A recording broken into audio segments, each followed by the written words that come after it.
Welcome to the PowerCat Podcast, the original K-State sports show. Here's your host, Tim Fitzgerald. Welcome to another edition of the PowerCat Podcast. Fitz and Cole and Big B all together. Ryan Gilbert continues to be on vacation. That son of Hope he's having a good time in paradise. We're here in rainy Kansas. What's it like down in Frisco today, Big B? It's a little, chilly for this time of year because we just came off another thunderstorm. But if we can get past it, I mean, Sunday was scorching, 97. So it's about that time, people. It's about that time. We have an interesting podcast. We have a hodgepodge of questions from Wabash Station. We kind of travel all over the place. And naturally, we need to start with basketball recruiting, which we'll do in a second, right after I remind you that we're sponsored by Helping Hands Remodeling here in Manhattan, Kansas. Make sure you reach out to Gabriel. You can find all his info right there on the www. He does all kinds of home improvements. If you've got a house, a rental property, an Airbnb that needs some work, Gabriel's your guy. Specializing in decks and baths, but we'll do a little bit of anything.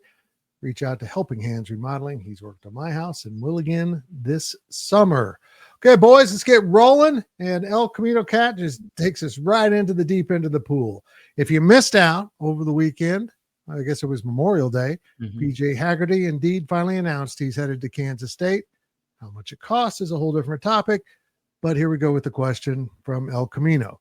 PJ Haggerty was a consistent second-team All-American consensus. Not easy to talk last season. If he's that good or better next season, will he deserve to go into the rafters at K-State? Boy, he went there, didn't he? You know what? You play this out to the nth degree. If he's one and done, Michael Beasley isn't up there.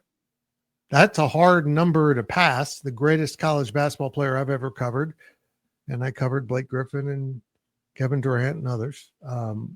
Absolutely dominant. He's not up there, and some people say he'll never be because he was one and done. Now, PJ Haggerty technically has 2 years, but his interest in the NBA this year might be telling that he plans to be here 1 year, and he's probably pretty close to where he needs to be for the NBA. But, Cole, are you this optimistic about PJ Haggerty? I yes and no. Yes, because you look at what was available in the transfer portal. You look at how everybody evaluates the transfer portal, and most everyone agrees that he was a top 5 player in the entire transfer portal cycle. He's rated number 2, according to 24/7, with a 5-star rating, a rating of 99, which there's only one other player to have that rating. It's as good as you're going to get. How we evaluate transfer portal players has changed the last few seasons. There wasn't any 5-star transfer portal players last year, and there was 11 this year. And does that say more about how we're evaluating transfer portal players or the quality of players in the portal? I think it's probably a little bit of both, but it's not every day that you see a consensus second-team All-American pop up in the transfer portal. And so anytime you can grab a guy like that, obviously you have to do it. And so I think El Camino, what really he's saying here, I feel like this question's a little tongue-in-cheek. I mean, this is a major addition. K-State just got, according to everybody, one of the 10 best players that was available in the market. Recruits out of high school, transfer portal, doesn't matter. This is one of the best additions throughout college basketball this entire season. Now, will K-State be able to use it? What are they going to put around him? Well, that's what we're going to talk about later in the show. But, I mean, it's impossible to not get excited about this addition because the ceiling and the floor, I think, of this basketball team next season just completely skyrocketed. Big B? Yeah, I mean, Cole hit it on the head. He's one of the best 10 players in the country. And for him to come to Kansas State, I mean, it's a hit. I mean, look, I know there's people that are going to be upset about, well, maybe he made too much money. Is this Coleman Hawkins all over again? And this is no shot at Coleman Hawkins, but PJ Haggerty is not that. He's not a second or at best a third or at best a second, but mostly a third option. He's not that guy. He was, like I said, he was the AAC player of the year. Now, some people may scoff, oh, it was the AAC. Well, Houston should tell you how good the AAC actually is. So let's not act like that's not a good basketball league. It is. Memphis played good basketball. and he was the best player in that conference. They had a good team. They fell short in the tournament. I get that, but that's one and done. That happens. I mean, we've seen the best teams in the country get beat, the first round of the tournament. It just happens. But having said all of that, for K-State, to answer the question, the answer would be no, to put them in the rafters, but that's okay. Let's have a winning record. Let's get to the tournament. Let's worry about that before we worry about putting a guy in the rafters. But I think the guy, I think he's going to be incredible. I think this is a huge, huge win for this basketball program. Let's not talk about how much money he gets or worry about that. Let's just worry about, do we have good basketball players? And he's a good basketball player. Everything else, pocket watching and doing all that stuff, that's none of our business. It literally isn't. As long as he can play good basketball and does things the right way, okay, we can live with everything else. Let's figure that out. And Fitz, before you give your take, I think people need to understand that the money situation, we are living in a pseudo-professional realm. Like this is professional athletics. Guys are getting paid to play. This is free agency. Do you think that the Yankees apologize when they go out and they spend $200 million on a guy? No, they don't apologize. Yankee fans are excited because he's coming to their team. So who cares if you got him for $4 million? Who cares if you got him for $40 million? The bottom line is you got the best player available, and who cares what the money situation is? My emotional arc with the amount of money spent on portal players has been interesting. I was astonished 2 years ago. Was it 2 years ago? 3 years ago? With Nigel Pack getting $400,000. Mm-hmm. And then I was stunned to hear Coleman Hawkins, $2 million. And this year, anywhere from $2.5 to $4 million for PJ Haggerty. I'm told it's closer to the 4 number with everything mixed in. National reporters are saying 2.5 is close to the number. It's still escalated, and I'm like, I'm just acclimated to it now. But I just said this on my daily delivery on Tuesday, and I truly believe this. Fans, it ain't your money. Nope. There's only a few people who can say, that's my money. It isn't even K-State's money. You didn't spend. They didn't spend. This is NIL money, a donation from donors into a collective to get a player. It's their financial choice. No, we can't move it to football. No, you don't move that money to if the donor wants to spend $4 million on a rowing recruit, they can. It's their stinking money. And I guess we got to keep that in mind. And this is what these donors want to do. I'm thankful that they stayed the course. I'm surprised they stayed the course after last season. That was an expensive lesson to not even go to the postseason for that kind of money. But I also say this, I think PJ Haggerty is, as Big B just said, a much better player, a much more complete player. Is he a point guard? No. He's an undersized off guard, which is probably what the hangup was for him in the NBA. Yep. And I'm wondering if they're going to try to make him a point guard, which I hope not. We've been through that at Kansas State. But he should be much more productive. As you guys said, he's used to being the lead guy. He's the main character on his team when he plays. And that wasn't true for Coleman, and he didn't adjust to that. And while Coleman was a wonderful teammate and a great guy, and that money just didn't seem to pay off, didn't seem to be worth it. At the end of the day, we'll see if Haggerty is, but this is a huge get. It absolutely was. How it impacts the lineup, Cole, I have no idea. I mean, we're still in the process of them collecting players. We still have reporting at GoPowercat of 1, if not 2 more foreign players. And I don't even know how much room they have left on this roster. I've lost count. We need Gills back from damn vacation to do a roster thing. One of those roster counts that the coaches hated that he puts behind the paywall. No, that's a different topic. But yeah, I don't know where they're at. I just know this. They got better on Monday. They got a lot better. And they needed that. They needed that alpha. They got their alpha. Yeah, I just think at some point let's just get better. Let's figure it out and let's get better. In today's day and age, just get better players, man. And however means that you have to get them, we may not like the rules, but they are the rules. So just go get the best players that you can that fit into what you're trying to do. Because we've seen us try to just throw players together, and that doesn't necessarily work. You got to get players that fit what you're trying to do. But Fitz, I think you hit it on the head. Also, a lead alpha dog, somebody that, okay, you know what? We need a basket. Let's give it to him because he can go get a basket. Or, hey, you're not doing things the right way. Hey, stop. You need to do it this way. Somebody like that. Now, it remains to be seen as far as his leadership is concerned, because we don't know. But that's what we need. We just needed guys that are good basketball players. And let's figure this thing out. And he is one of the best players in the country. He proved that last year. And folks, if you're expecting him to be a 3-point shooting whiz, that's not his game.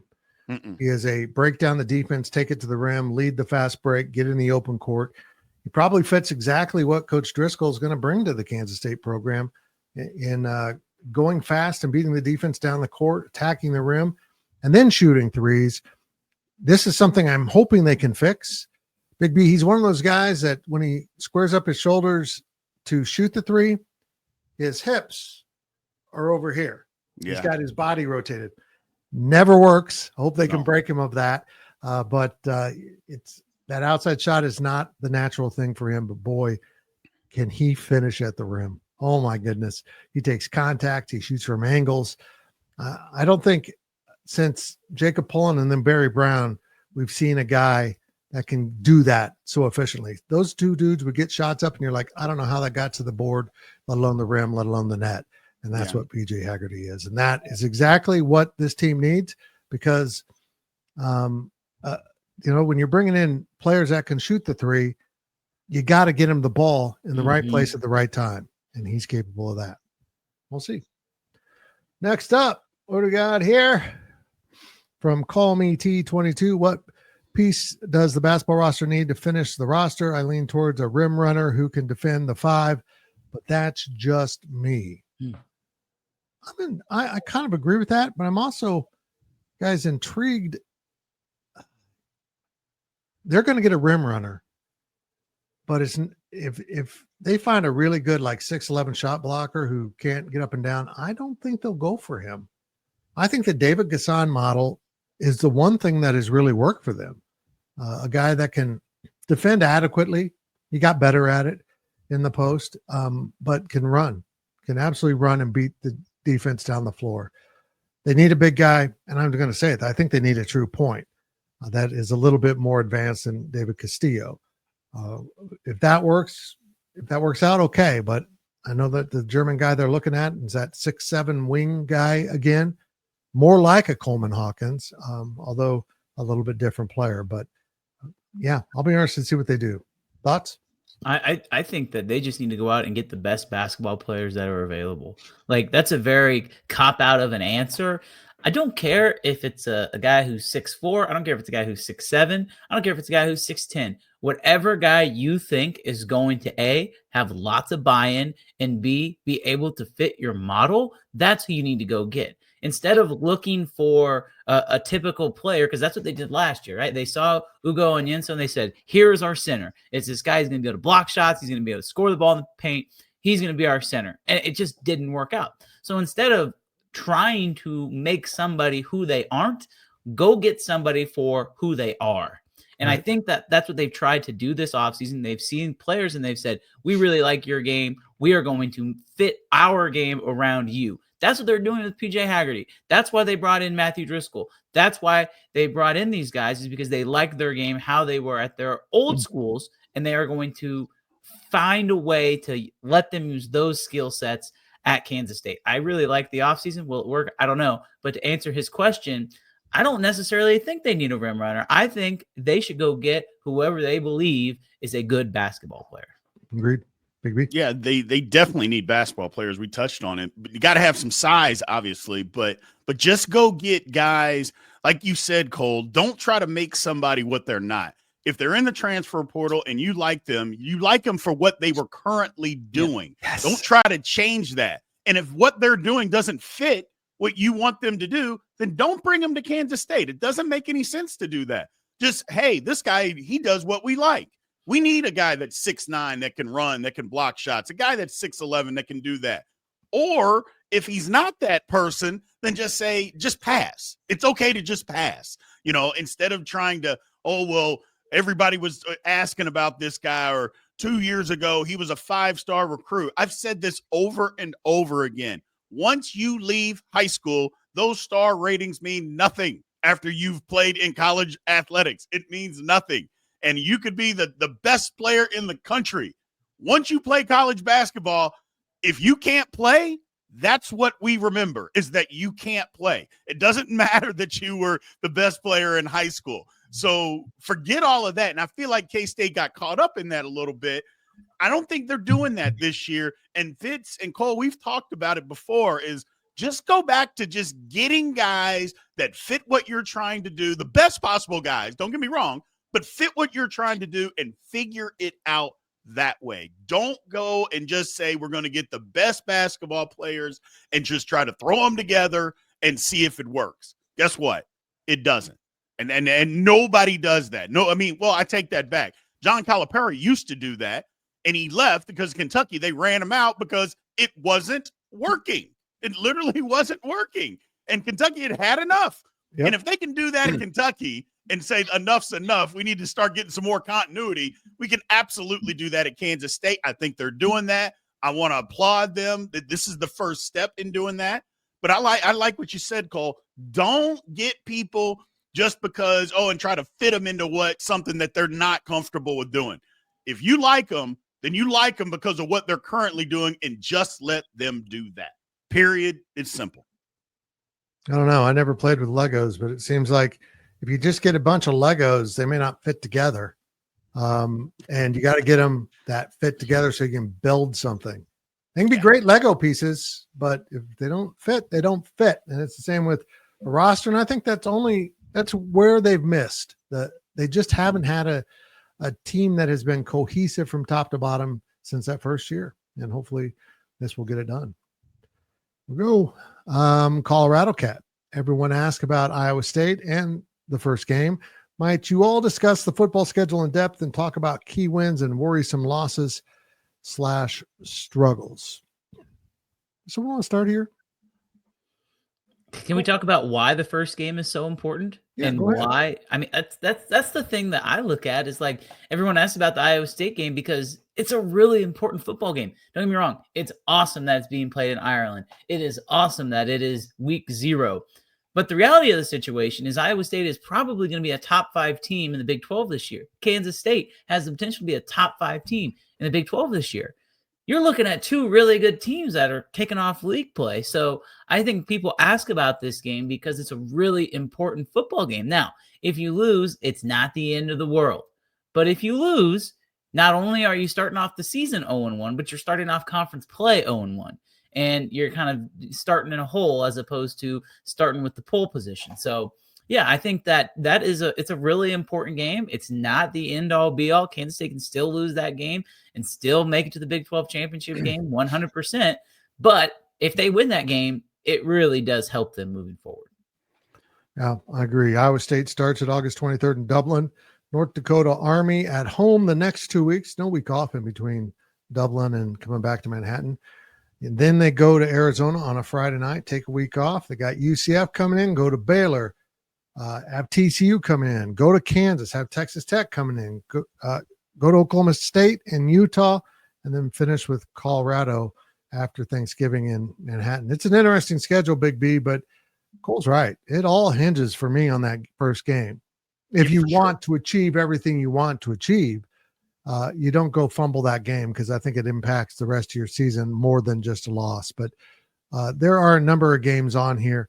A trip to Baylor in the middle of the schedule kind of jumps out to me. Trip to Kansas is huge. Boy, they're going to have their hair on fire after them. Of course, Tech coming to Manhattan is enormous. This is all happening in those 3 games in a 4-game stretch, and the other one is TCU. So this is not an easy schedule. Some schools have had easy schedules with this year's, alignment of games, but K-State doesn't have one. And yet I think this team's built to win these games. And by playing in Dublin and then not taking that week off, for me, what stands out is they basically got 3 Saturdays off. I mean, and also because you're playing on a Friday night at Arizona, it's going to be a weird schedule. It really will be. Not as weird as the team playing one home game in 6 weeks like last season. We're right in the middle of the season, but this is still a strange schedule. They'll never feel like a homestand once you get into conference play. You never play more than one in a row at home. It's kind of crazy. Yeah, the schedule is more difficult. I think it comes down to the first game of the year against Iowa State. You both have already said it. I think you got to win. I know, Cole, you said that it's not a make or break, and it isn't. I mean, you're right. It 100% isn't. You can still win the conference. Having said that, you are a game behind in the conference before anybody else has even played a game. That's a problem. I think you have to win, especially since it's the first game for both teams. Iowa State is going to be breaking in new guys all over the place. K-State, while they're going to bring in some, they've got experience at places that you want to have experience at, where Iowa State's not going to have that, not to mention the talent drop-off that they had, especially at wide receiver. That's a game Kansas State has to win. I'll just put that out there. You got to win that game. Yep. Because you're going to be a better football team. And with mistakes and everything that happened in the first game of the year anyway, you could have the most experienced team back, and you're going to have those. That's a game that you just have to go win. Then you look at the schedule. Fitz kind of went over it. I'm not discounting anybody. Nope. But that 6-game stretch at Baylor, TCU, at Kansas, Texas Tech, and then at Oklahoma State, at Utah. Now, you may think Oklahoma State's not going to be very good. I personally don't think they're going to be very good either, but it's still in Stillwater. You're playing against Utah, at Utah. I do think Utah is going to be good this year. Yeah. That's a team that I believe is going to have a bounce-back year. Then you're going to Kansas. You know what that's going to be like. And the team that a lot of people, it's not getting a ton of pub. Look, doing the Big 12 insiders, I see it all in the Big 12. The Baylor game will be one of the toughest games on K-State's schedule this year. You're going to Baylor. They're going to be good. That will be one of the toughest games on their schedule. So that technically it doesn't kick off league play, but it kicks off the road, because we play UCF before that. So it kind of kicks off the road league play. It's going to be tough. The schedule's tough. But that Iowa State game, I think it's imperative. I know that's a lot of pressure. Hey, it's football. The pressure's involved. You got to go win the football game. Just got to win it. Agreed. Let's move on here. Do I like Pickles Cat? It's a kind of a long question. Let's talk defensive tackle. I like but don't love Uso and Ilalio, but they don't seem to have any significant steps forward available. Do other players have the capability to compete for playing time? Yeah, but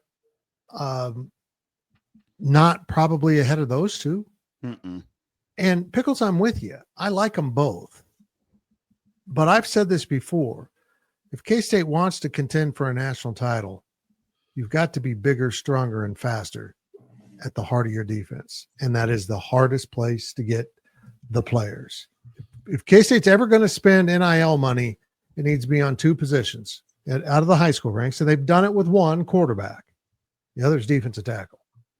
Because if the right dude or dudes can help you take a significant step, because nothing is more disruptive to an offense than a defensive tackle or a nose tackle that lives in your backfield. It just ruins your day and completely derails your offense. And that guy alone can take a loss and turn it into a victory.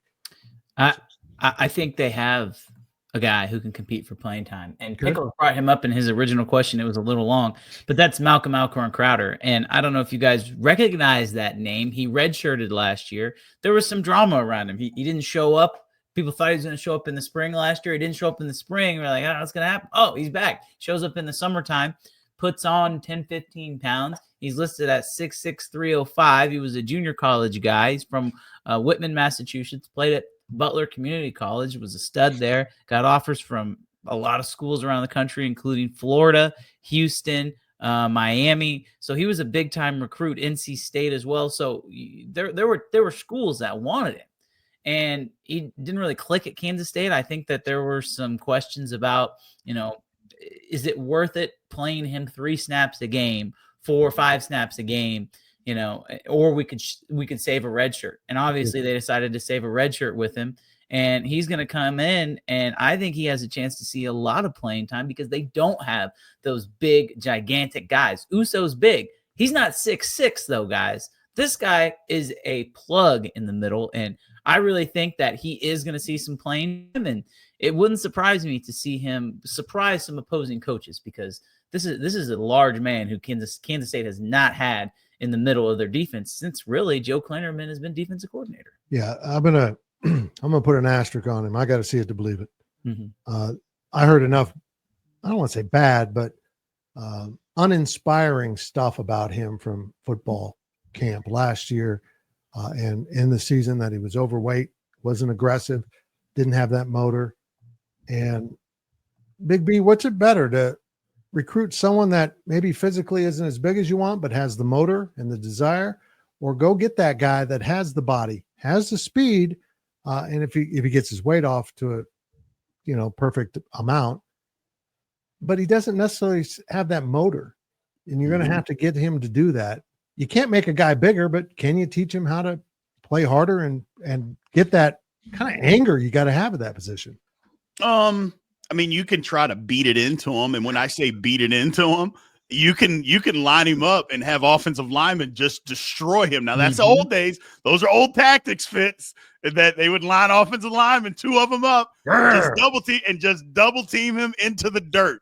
Coach wouldn't even think about blowing a whistle. They would swallow the whistle. So those are old school tactics that I don't know that's going to be allowed, but you can do that.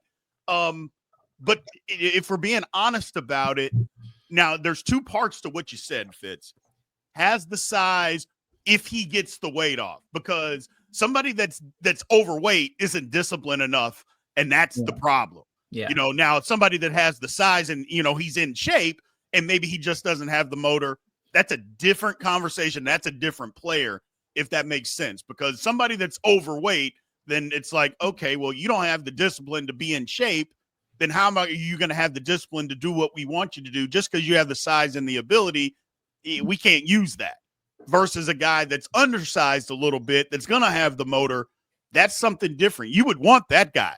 But if it's just a matter of, hey, the guy's in shape, we just can't get him to play 100% every single down, you're still going to take that guy. I know a lot of people may not want that. Nah, yeah, you would, because his ability is better. And so while the guy that tries really hard and is a little bit undersized, he has the great motor, that's great. And you do want those people. But the guy that when he turns it on and off, when he turns it on is twice the player as the guy with the great motor, you need that guy. You don't necessarily like it, Fitz, but you need that guy. So, but you are 1,000,000% right. You're going to spend money. That's how all the good teams are good in college football is, or just in football in general, is they have good defensive lines. I mean, you look at the Super Bowl. I mean, the Chiefs got crushed because the Eagles were able to just rush 4 and dominated the football game. Yep. That's how it works. It's always worked that way. People think it's the glitz and glamour of the quarterback. Patrick Mahomes is easily the best quarterback in the NFL. He looked like a JV quarterback in the Super Bowl because they could not protect him. It's just simple as that. College football is no different. And it's never been any different. I mean, I just remember back when I was playing, the D-line, how good our defensive line was. It was incredible. Those guys were just in the NFL. Well, they didn't just go to the NFL just because. They were really that good, which made our team really that good. K-State has a lot of guys who try hard. Damian Alalio is one of those guys. He's a smaller, undersized guy at that position who tries really hard. Uso, I think he tries really hard. He's not the most athletic guy, but he's good enough to stabilize that interior. So really what we're talking about here is the third nose tackle. And guys, we haven't even – K-State goes to the four-man front a lot. And so, you can kind of hide some guys sometimes. And I think we're going to see more of a four-man front this year. But really what we're talking about here is, are you okay with the guy who can turn it on and turn it off, who you're banking on turning it on, being your third nose tackle? Yes. Absolutely, Cole. Yep. If he's the third nose tackle, now if he's the starter, you have some reservations. Yep. But as the third nose tackle, absolutely. Yep. Absolutely. You take that guy. Okay, I'm going to skip over a question here from KSU CB about, I love the word, by the way, CB, about the kerfuffle amongst the conference commissioners. I'm sure that's a topic Big B will be addressing on the Big 12 Insiders, and it is a topic this week I will be addressing on the Daily Delivery. Cole, you got some quick thoughts about this brush up between the conference commissioners that's going on right now. I'll just say this. Greg Sankey's a jackwagon, and I'm exhausted by his arrogance and thin-skinned nature, and his reckless desire to just do whatever is best for the SEC, which is his job, but at the cost of everyone else. And I don't think that's good for the SEC. No, Brett Yormark is a gangster, though, so I wouldn't mess with him. He's from New York. I'm sure he's got some connections to people on the East Coast. The Greg Sankey, don't be messing with Brett Yormark. He's from the East Coast. He knows some people, so you might be careful because you come for the king. You best not miss. To me, it's typical arrogance from a wimpy guy. Let me just say that. It's typical arrogance from a wimpy guy. Yes, I'm going to stand up and say what I want, but when you say something back to me, oh, man, my feelings are hurt. I'm like, hold on a second, man. Look, it's absolutely ridiculous. And that's literally what happened. And I've said this before, and I don't want to get into too much because that's not what we're talking about today, Fitz, but I'm telling you right now, the Big Ten is along for the ride because of the paycheck, but when it hits the fan, the Big Ten is going to say, hold on a second. Yep. We are not in it like this guy is in it, man. We were here for the check because we understand we could get one, but we don't necessarily have the same beliefs as they do. Yep. So that'll happen. That's the big question here. Where's the Big Ten? Not the commissioner, the actual members. Yep. Are they on board with essentially destroying college football? I don't sense that from him. When Greg Sankey's standing up there, I wasn't going to talk about this, by the way. When Greg Sankey's standing up there and talking about, we'll just leave and do our own thing. Yeah. Okay. Oh, okay. Yeah, you can go. If the Big Ten doesn't go, you're going to be playing each other all day long because the NCAA will pass a rule. Nobody can play you. Nobody can play them. That's right. You won't be in the tournament. You won't be in the baseball tournament, basketball tournament, any tournament. You will not be in the NCAA. Go ahead, Greg Sankey. You put it on the table. Get ready to live with it. If the Big Ten says no, we're not going along with that. Be very and they will. I mean, they will. I have a feeling they will too. I think the Big Ten, because of being Midwest and not having the same conference-wide arrogance, is going to understand that if you're in Indiana or Purdue or Northwestern or Minnesota, you understand doing that would help you, but in a way destroy what's great about college football. Mm-hmm. Let's wrap it up with this, and Cole's our expert on this. Who will be the starting pitcher in K-State's first NCAA baseball tournament game? Do you think our defense has improved enough to play some serious baseball? That's from DM60. Cole, give us a schedule. What's ahead of the Kansas State Wildcats in the Austin Regional? Yeah, so Kansas State is in the Austin Regional. UTSA is the number 2 seed in that region. Kansas State's the number 3 seed, and Houston Christian will be the number 4 seed. So it's a region filled with Texas teams, and there's K-State. Kansas State, believe, plays Friday at 6:00 against UTSA. Should be a really good matchup. UTSA, winners of the American. I really like the matchup for K-State. The question talks about pitching. Jacob Frost has been the Friday night guy. I would anticipate that he goes once again, but who cares about pitching for Kansas State? They're all about offense, which is what they do anyway.